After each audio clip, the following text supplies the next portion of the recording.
The first and simplest step to resolve an exception access violation error is to restart your computer.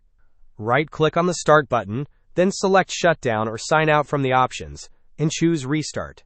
This action can often clear temporary glitches that might be causing the error. If a restart does not resolve the issue, the next step is to perform a malware scan. In the Windows search bar, type MRT and select the Malware Removal tool. Once the tool opens, click on Next, choose the option for a full scan, and then click Next again. Allow the scan to complete fully, as malware can sometimes trigger these types of errors. Another effective solution involves running a system file checker scan. Search for Command Prompt in the Windows search bar. Right-click on Command Prompt and select Run as Administrator. In the Administrator Command Prompt window, type sfc/scan and press Enter.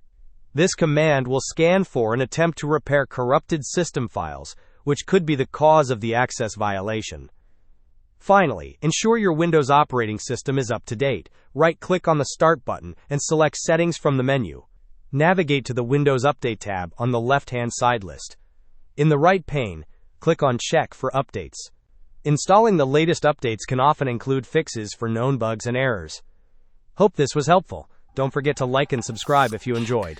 As always, thanks for watching, and I will see you in the next video.